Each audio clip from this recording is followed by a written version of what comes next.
신명기 28장에는 아주 뚜렷한 두 갈래의 길이 나옵니다. 하나는 축복의 길이고 하나는 그 반대의 길입니다. 그래서 우리는 신명기 28장을 축복과 저주의 장이라고 합니다. 여기에는 복을 받는 길과 저주를 받게 되는 길이 명백히 드러나 있습니다. 네가 네 하나님 여호와의 말씀을 삼가 듣고 내가 오늘 네게 명령하는 그의 모든 명령을 지켜 행하면 하나님께서 복을 받게 되는데, 성읍에서도 복을 받고 들에서도 복을 받고 내 몸의 소생과 토지의 소생과 짐승의 새끼가 다 복을 받을 것이고 네가 들어와도 나가도 복을 받을 것이라고 말씀하고 있습니다. 그러나 만약에 내가 내 하나님 여호와의 말씀을 순종하지 아니하여 오늘 내게 명령하는 그 모든 명령과 규례를 지켜 행하지 아니하면 성읍에서도 저주를 받고 들에서도 저주를 받을 것이며 들어와도 나가도 저주를 받게 될 것이라고 말씀하고 있습니다. 간단히 말해서 하나님 말씀을 지키면 복이요, 말씀을 지키지 않으면 저주라는 것입니다. 그렇다면 우리가 행위에 대해서 복을 받기도 하고 저주를 받기도 합니까? 그렇지는 않죠. 이 말씀을 행위에 대한 것이 요구라고 오해해서는 안 됩니다. 여호와의 말씀을 준행하는 근본이 믿음이기 때문입니다. 이는 진정한 믿음, 살아있는 믿음에 대한 요구입니다. 하나님을 진실로 믿는 사람에게는 그 말씀을 따라 사는 열매가 반드시 나타나야 된다는 것입니다. 오늘 우리가 읽었던 본문은 소위 공간복음이라고 하는 마태, 마가, 누가에 다 나와 있는 내용입니다. 우리가 알고 있는 본문은 주로 부자가 천국에 들어가기가 어렵다는 것으로 우리가 이해하고 있습니다. 그러나 우리가 다른 한편으로 이렇게 보면 쉽게 본문에는 이해되지 못할 말씀이 나와 있습니다. 여러분, 구원은 무엇으로 받습니까? 정효숙 집사님, 구원은 무엇으로 받습니까? 할렐루야, 믿음으로 구원받는 것입니다. 분명 구원은 믿음으로 받습니다. 그런데 본문은 마치 행위로 구원을 받는 것 같은 오해를 하기 쉽습니다. 본문에 나오는 한 부자 청년이 영생을 얻기 위해서 무척이나 고민했습니다. 그는 이 고민을 가지고 예수님께 찾아왔습니다. 선생님이요, 내가 무슨 선한 일을 하여야 영생을 얻으리까? 지금 이 청년은 영생을 얻기 위한 방법, 구원을 얻는 방법에 대해서 묻고 있습니다. 여러분 생각에 우리 예수님께서 뭐라고 말씀하셨을까요? 구원을 얻는 길은 분명합니다. 믿음으로 말미암아 살리라. 나를 믿으라. 나를 믿으면 구원을 얻으리라. 누구든지 믿기만 하면 된다. 이것이 정답입니다.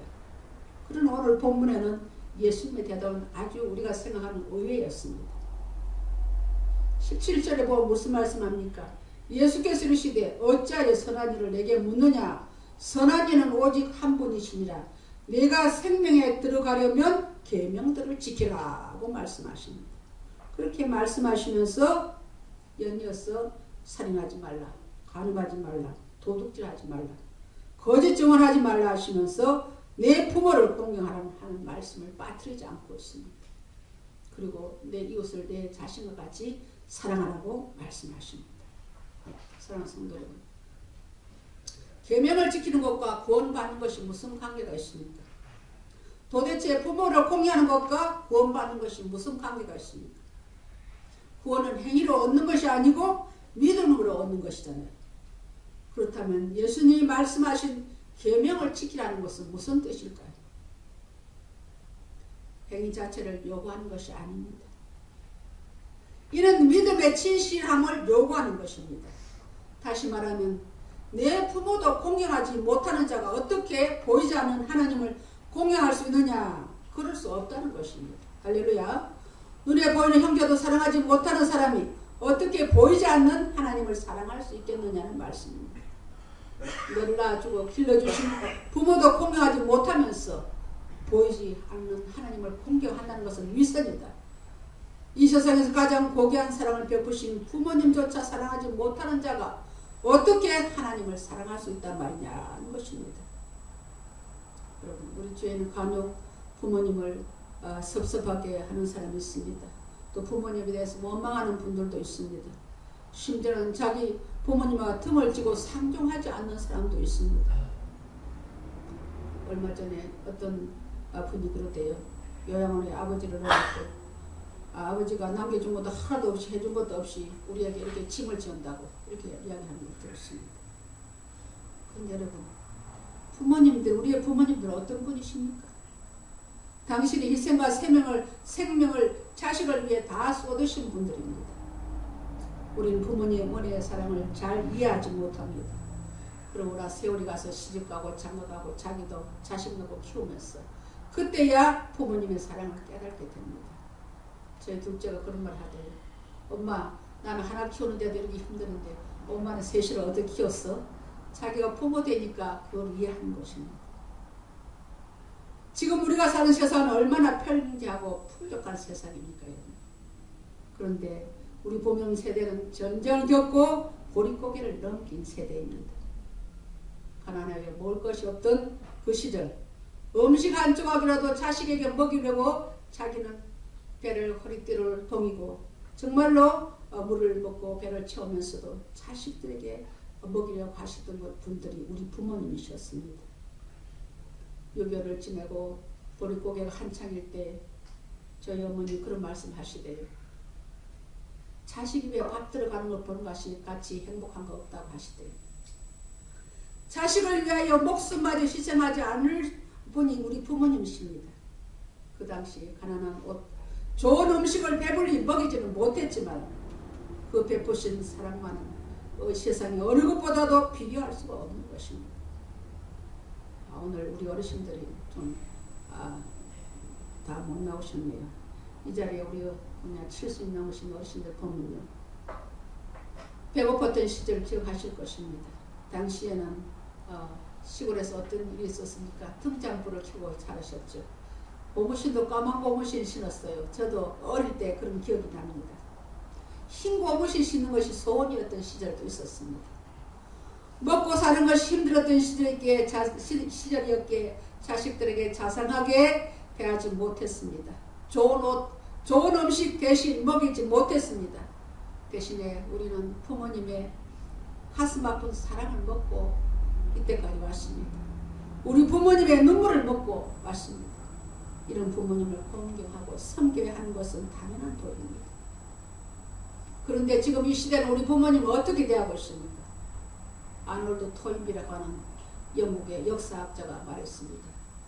한국의 생명수는 효라고 그렇게 말했던 데가 1973년도 그분이 전 세계에 있는데 73년이 뭐 한 40년 됐죠. 그런데 세대가 지금 얼마나 변했습니까? 통계학적으로 보면요. 존속, 살해, 상해, 폭행 건수가 연간 1000건에 달한다고 합니다. 여러분, 목회를 하면서 참 가슴 아픈 일을 많이 경험합니다. 얼마 전 남태평양에 있는 피지라는 섬으로 가신 우리 집사님이 계십니다. 이 아파트에서 혼자 사고 계셨죠. 멀쩡한 자식이 4년만에 있습니다. 서로 모시지 않으려고 그랬어요. 이제 요양원에 모셨습니다. 제가 한번 시방 왔어요. 그런 말씀 드렸습니다. 그 어머니를 뵈러 그 남태평양에 있는 피지라는 섬에서 큰딸이 왔어요. 큰딸이 와서 가루하고 있었습니다. 그 요양병원 왔어요. 제가 말씀드렸어요. 우리 집사님은 아직도 정신도 말짱한데 요양원에 계시지는 좀 그렇지 않습니까? 제가 말씀드렸어요. 그랬더니 피지에 사는 그 큰딸이 많이 고민한 것 같아요. 그래서 형제간에 가족 회의를 통해서 자기가 멀리 살긴 하지만 자기가 어머니를 모시고 가겠다고. 그래서 어머니 이 아파트 다 정리하고 어머니 모시고 피지로 갔습니다. 그래서 잘 도착했다는 그런 연락이 왔습니다. 여러분, 세상이 너무 빨리 변하고 있습니다. 이제는 부모님이 늙고 병들면 요양원에 보내는 것이 다반사가 되었습니다. 요양원에 보내는 부모님들이 한결같이 이제는 죽을 날만 남았구나 하고 생각하신답니다. 여러분, 요양원에 보내는 건 나쁘다는 거 아닙니다. 그런데 문제는 요양원 넣어놓고 들여다보지 않는다는 것입니다. 어떤 분은 부모님 쓰시던 요양원에 보내놓고 부모님 쓰시던 물건이 다 지저분하다고 다 정리해놓고 부모님이 명절날 오늘 한번 와서 집에 한번 자고 싶어도 자지도 못하게 만들어 놓고 있는 그런 자식들도 있습니다. 너무 그런 걸 보면 정말 가슴이 아파요. 사랑하는 성도들, 우리가 믿는다는 것이 뭡니까? 우리는 세상 사람들과 달라야 하지 않겠습니까? 성경은 행함이 없는 믿음은 죽은 것이라고 했습니다. 우리도 늙어가고 있다는 사실을 명심하시기 바랍니다. 그런데 그런 부모님을 공경하지 않는 불효자들이 구약시대에도 있었습니다. 성경은 그것을 기록하고 있습니다. 출애굽기 21장 15절에 보면 자기 아버지나 어머니를 치는 자는 반드시 죽일지니라. 그 당시에도 부모를 때리는 자들이 있었다는 것입니다. 하나님께서 이런 자들에는 반드시 죽일지니라고 사형에 처할 것을 명령하고 계십니다. 잠언 30장 17절에는요. 아비를 조롱하며 어미 순종하기를 싫어하는 자의 눈은 골짜기의 까마귀에게 쪼이고 독수리 새끼에게 먹히리라 했습니다. 여러분, 골짜기의 까마귀 새끼에 쪼이고 독수리에게 먹힌다는 뜻이 뭘까요? 유대인들에게는 제일 극형이 십자가형입니다. 그래서 우리 예수님께서 십자가형을 당하지 않았습니까? 사람은 중죄인을 십자가에 달아놓고는 며칠 동안 그 십자가 달아놓습니다. 지나가는 사람들이 보고 다시는 저런 죄를 짓지 않아야겠다는 경각심을 주기 위해서 십자가 달아놓는 것입니다. 그렇게 되면요, 그냥 독수리들이 날아와서 눈을 파먹고 살을 뜯어먹고 그러는 것입니다. 그만큼 불효자한테는 그 십자가 달린 사람과 독수리가 새끼들이 그 눈을 파먹고 살을 뜯어먹는 것처럼 그런 중죄에 처하겠다고 말씀하시는 것입니다. 이 정도로 하나님께서는 불효자에 대해서 엄정하셨습니다. 오늘 본문에 보면 영생을 얻으려면 어떻게 해야 합니까? 하고 구원의 길을 묻는 청년에게 예수님께서 여러 가지 계명을 말씀하시면서 마지막으로 내 부모를 공경하라고 말씀하십니다. 부모를 공경하지 못하는 자는 마음에 하나님을 공경할 수 없기 때문입니다. 부모의 은혜를 모르는 자는 하나님의 은혜를 알 수 없기 때문입니다. 하나님은 안식일을 거룩하게 지키라고 말씀하셨습니다. 그런데 레위기 19장 3절에 보면 안식일을 어떻게 지켜야 하는 것을 말씀하고 있습니다. 너희 각 사람은 부모를 경외하고 나의 안식일을 지키라. 나는 너희 하나님 여호와니라고 말씀합니다. 부모님 경외하는 거하고 하나님 앞에 예배드리는 거하고 이렇게 동등하게 자리를 놓고 있는 것입니다. 얼마나 부모 공경하는 것이 귀한 일인지를 모릅니다. 그러나 오늘 슬픈 현실이지만 부모를 전혀 공경하지 않은 분들이 교회에서는 믿음이 좋다는 평을 듣는 사람도 있습니다. 교회이라는 두 팔을 걷어붙이고 하면서도 자기 부모를 나몰라라 하는 분들도 있습니다. 이것은 믿음의 행함으로 나타나는 것이 아닙니다. 여러분, 한국 교회가 왜 그렇게 지탄을 받고 있습니까? 안티기독교인들이 박해를 받고 있습니까? 믿노라 믿는다 예수 믿는다 하면서도 행함이 없으니까, 행함을 보이질 않으니까 그렇게 핍박하는 것입니다. 사랑하는 성도 여러분, 우리가 오늘 살펴본 성경 말씀에 비추어 보면 부모를 공경하지 않는 자가 드리는 예배는 하나님 받으시지 않는다는 것입니다. 부모의 불효한 자의 신앙은 위선이라는 것입니다. 부모를 조롱하는 자는 하나님을 섬기지 않을 뿐 아니라 사형에 해당하는 중죄라는 것입니다. 오늘 말씀합니다. 성경은 부모 공경하는 것을 하나님의 권위와 동일시하고 있습니다. 우상을 섬기는 자는 저주를 받을지어다. 부모를 경휼히 여기는 자도 저주를 받을지어다. 부모를 때리는 자는 사형에 처하리라. 안식일을 지키려면 부모를 경외하고 안식일을 지키라. 이것이 하나님께서 우리에게 주신 명령인 줄 믿습니다. 지금 여러분의 마음에 부모 공경에 대한 생각이 어떻습니까? 오늘 어버이 주일로 맞아 우리가 한번 돌아보시기 바랍니다. 나를 가장 사랑해 주시는 분, 나의 부모님이십니다. 여러분 자녀에 대한 쏟고 있는 사랑은 어떻습니까? 내 자식을 위해서라면 목숨에도 아깝지 않게 생각하지 않습니까? 바로 이런 마음으로 우리 부모님도 우리를 키웠다는 사실을 믿으시기 바랍니다. 며칠 전 신문에 보니까 이제 어버이날이 되어도 카네이션을 가슴에 달아주는 부모들이 갈수록 적어진다는 것입니다. 한국보건사회연구원의 조사에 의하면 어버이날에 대한 부모와 자식 간의 인식 차이가 확연히 다르다는 것입니다. 부모님이 바라는 것은 자식이 자주 좀 찾아오고 같이 안 살아도 안부 전화도 자주 좀 하고 그런 정서적인 그 효도를 좋아한다는 것입니다. 그러나 자식은 경제적 지원이 최고 효라고 여긴다는 것입니다. 자주 안 찾아뵈도 그냥 생활비 듬뿍 주면 그거로 나는 효도했다 이렇게 생각한다는 것입니다. 부모는 마음을 원하고 자식은 물질을 중시한다는 것입니다. 노인문제연구소에 따르면 동양의 노인들 특히 한국이나 일본, 대만, 홍콩, 말레이시아 같이 유교 문화권에 속해 있던 지역의 노인들은 1950년대까지는 가정에서 거리는 존재로 존경받아왔고 자녀에 대한 영향도 막강했습니다. 그러나 지금은 노인 존중 기풍이 감퇴되어서 노인들이 고독과 소외감에 시달리며 생계의 위협과 함께 병고로 고통받는 노인들이 날이 갈수록 늘고 있다는 발표입니다. 그리 사랑하는 성도 여러분, 어버이를 공경하시기 바랍니다. 레위기 19장 32절에 보면 너는 샘머리 앞에서 일어나고 노인의 얼굴을 공경하며 내 하나님을 경외하라고 했습니다. 노인을 공경하고 하나님을 경외하라. 노인 공경과 하나님의 경외가 나란히 놓여 있습니다. 부모 공경과 하나님의 예배가 나란히 놓여 있습니다. 하나님께서는 어버이를 공경하며 사는 자의 생애에 축복으로 채워주신다는 사실을 믿으시기 바랍니다. 효도하는 자에게 장수의 복과 이 땅에 사는데 복받는 인생을 약속하겠다는 것입니다. 부모님을 공경하는 자의 찬송이 하늘에 상달될 것이요 부모님께 효도하는 자의 예배와 기도가 주님의 마음을 감동시킬 것이고 부모의 은혜를 잊지 않은 자의 인생에 큰 은총을 누리게 될 것이라는 말씀입니다. 여러분에게 숙제 하나 내드리겠습니다.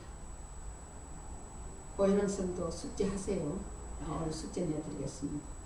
어버이날이 좀 지나긴 했습니다. 5월 8일은 가족끼리 하고요. 교회력에 따라서 오늘이 어버이 주일인데요. 어버이 함께 효도하는 마음으로 여러분 어버이한테 손편지 한번 써보세요. 처음에는 좀 쑥스러울 것입니다. 부모님이 멀리 계시면 우편으로 좀 붙이기 바랍니다. 모르긴 해도 굉장히 기뻐하실 것입니다. 어떤 선물보다 더 귀하게 여기실 것입니다. 아마 편지가 닳도록 읽어보고 또 읽어보고 하실 것입니다. 앞에서 말씀드렸지만 부모님은 정서적인 효도를 원하십니다. 저는 제 아이들에게 강조합니다. 선물 필요 없다. 너희 마음에 담긴 편지 써와라. 그래서 저는 자랑할 거라고 그런 게 아니고 해마다 이렇게 여러분 자녀들이 보내는 편지 받아보고 있습니다. 여러분 이 편지 한번 받아보고 있는 게 얼마나 쏠쏠하게 재미가 나는지 알아요? 속상할 때 한번 이렇게 읽어보면요. 그냥 속상하게 광대를 갑니다. 그런데 한 사람은 아직까지 안 보내는데 내년에는 보낼 줄 압니다. 근데 작년부터는 또 한 사람 더 늘었어. 우리 사위는 그냥 사랑하고 존경하는 장모님께 시까지 써보냈어요. 할렐루야. 여러분 좀 그렇게 가정에서 건의가 좀 있어 보세요. 그냥 자식들한테 그냥 교회 나가는 말도 못하고 벌벌 떨고 뭐합니까? 이때까지 먹이고 키우고 가르쳤는데 그것도 못해요? 여러분 좀 가정에서 믿음의 부모로 건의를 좀 세워보십시오. 그래서 저는 우리 손녀딸이 공개하지 말라 그래서 공개 안 하는데 얼마나 눈물겨운 사연들이 많이 있는지 몰라요. 그러면 자식들이 정말 그래도 애미가 고생한 걸 이해해 주는구나. 얼마나 위로가 되는지 몰라요. 여러분, 팔순 구순 노인이라도요. 정현숙 집사도 오늘 어머니한테 편지 쓰세요. 편지 쓰셔가지고 한번 읽어보면 그게 효야. 그리고 그보다 더 큰 효도는 뭡니까? 예수 믿지 않는 부모님이 계셨다면 부모님을 함께 전도하셔야 됩니다. 그것이 어떤 효도보다 어떤 것입니다. 세상적으로 우리가 잘 살지 못해서 경제적으로 이렇게 호의호식 부모님한테 해드리지 못할지라도 부모님 천국 가시게 인도할 수 있지 않습니까? 그것보다 더 큰 효도는 없다는 것을 아시고 꼭 부모님을 주 앞으로 인도하시기를 주의 이름으로 축원합니다. 저도 오남매가 있는데 부모님을 전도한 거는 접니다. 20년 기도했습니다, 여러분. 1, 2년 기도하다가 포기하지 마시고 20년 기도하니까 돌아오시더라. 그분 두 분 다 세례받고 하나님 앞에 소천하셨는데 지금 생각하면 제가 얼마나 그 일을 잘했는지 모릅니다. 부모님 예수 믿게. 나만 천국 가고 부모님 저 지옥 무창에서 고통당하는 거 여러분 좋습니까? 눈물로 기도하고 안 되면 금식으로 기도하시고 어떻게 해야 되는지 부모님 예수 믿게 하셔야 됩니다. 오늘 청년이 주님께 묻습니다. 주여 영생을 얻으려면 어떻게 해야 합니까? 이제까지 우리는 본문을 재물이 많은 청년이 주님 말씀을 듣고 재물 때문에 근심하여 갔다고만 생각했습니다. 그러나 오늘 본문의 행간을 보면 영생이란 믿음으로 얻는 것인데 이 믿음은 행함과 같이 간다는 사실을 우리에게 말씀하고 있습니다. 눈에 보이는 부모님을 공경하지 못하면서 어떻게 눈에 보이지 않는 하나님을 사랑할 수 있단 말입니까? 나더러 주여 주여 하는 자마다 천국에 다 들어갈 것이 아니요 다만 하늘에 계신 내 아버지의 뜻대로 행하는 자라야 들어가리라 말씀하셨습니다. 재물을 포기하지 못하면서 어떻게 영생에 들어갈 수 있겠습니까? 믿음으로 구원받는 것은 맞습니다. 그러나 그 믿음이 행함이 동반하지 않으면 산 믿음이라 할 수가 없습니다. 주님께서 청년에게 지키라고 하신 여러 계명 중에서 마지막으로 말씀하신 내 부모를 공경하고 하신 주님과 청년의 대화를 여러분 오늘 가슴 깊이 간직하고 돌아가시기를 주의 이름으로 축원합니다. 어떤 것이 부모께 효한 것입니다. 정말로 내가 가진 것을 뭐 큰 선을 못 해드려도 용돈 많이 못 드려도 정말로 뭐 내 정성에 대한 손편지라든지 어머니를 위해서 정말 주 앞으로 돌아오기 위해서 그 음식을 기도한다더니 그걸 왜 못합니까? 여러분 우리 부모님은 우리에게 그렇게 관심받는 사랑받는 그런 걸 좋아하십니다. 그러니까 이 어버이 주를 맞이해서 정말로 돌아가신 부모님한테 어쩔 수가 없지만 아이도 연로하셔 살아계신 부모님한테 정말로 그런 영생의 소망을 심어드리고 마음으로 기쁨을 안겨드리는 저와 여러분 되시기를 주의 이름으로 축원합니다.